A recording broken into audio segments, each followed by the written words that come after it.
tous, bienvenue dans notre matinale. Ce matin, je prends un texte de Matthieu 22, versets 37 à 39, un passage que nous connaissons bien où il est dit « Tu aimeras le Seigneur ton Dieu, tout ton cœur, toute ton âme, toute ta pensée ». C'est là le premier commandement et voici le second, « Tu aimeras ton prochain comme toi-même ». En fait, je veux rebondir avec cette histoire de Paul Bocuse et ses fameux plats dans son restaurant étoilé près de Lyon, le Collonges au Mont d'Or. Un jour, il y a une personne qui vient vers lui et lui demande « Monsieur Bocuse, comment cuisiner un bon plat ?» Lui, tout de suite, il a répondu « Il n'y a pas de bonne cuisine si au départ, elle n'est pas faite par amitié pour celui ou celle à qui elle est destinée. » Voilà, formidable réponse de Paul Bocuse qui a mis pendant des années un point d'honneur à accueillir personnellement ceux qui venaient déguster ces fameuses créations.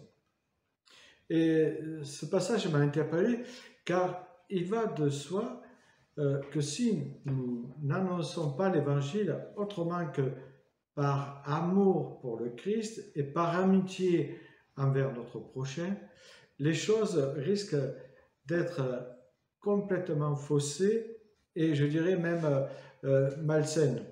Si nous annonçons l'Évangile aussi dans le but d'avoir des conversions, je dirais que c'est là une grossière erreur, car jamais le Christ nous a promis de voir des conversions. Il nous a simplement dit d'annoncer, de proclamer l'Évangile partout où il nous envoie et partout où il nous place.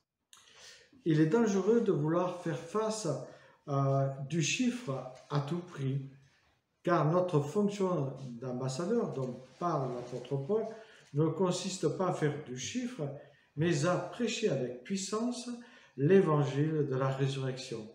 Et on pourrait dire que le reste appartient au Seigneur, ça ne nous appartient pas du tout. Les paroles de M. Bocuse ont fait écho à moi parce que je les trouve intéressantes, car elles nous montrent que la base de toute réussite est l'amour du prochain, quel qu'il soit. La Bible nous dit que le prochain, c'est celui qui est le plus proche de nous. Cela peut être un ami de longue date avec qui j'ai beaucoup d'affection, comme une personne que l'on vient de rencontrer dans la rue et avec laquelle on est en train de sympathiser. En fait, s'il n'y a pas d'amour derrière le message que nous proclamons, cela ne sert à rien. Notre cuisine, si j'ose dire,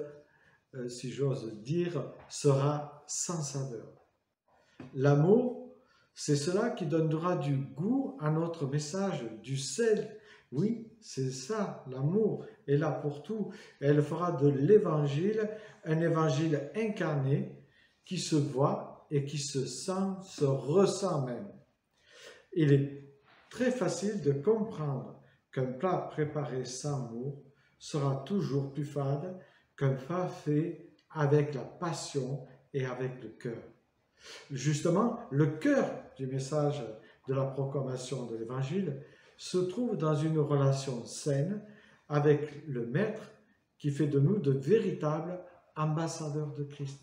Oui, l'amour du prochain ne se choisit pas, on ne choisit pas qui aimer, tout comme l'annonce de l'Évangile ne choisit pas une certaine catégorie sociale de personnes à qui on doit proclamer l'Évangile. Aujourd'hui ou demain, Dieu peut nous placer sur notre route un banquier et après-demain, il peut mettre sur notre route un SDF. Mais quels que soient les gens que le Seigneur met sur ta route, l'Évangile doit toujours être proclamé avec amour si tu veux qu'il ait une puissance, si tu veux qu'il ait un écho dans le cœur de la personne. Lorsque l'on adopte des valeurs telles que l'amour et le respect du prochain, non seulement cela change nos relations avec le prochain, Mais tôt ou tard, notre proclamation aura un impact sur la personne et dans sa vie. Que le Seigneur vous remplisse de son amour et de sa passion pour proclamer l'Évangile.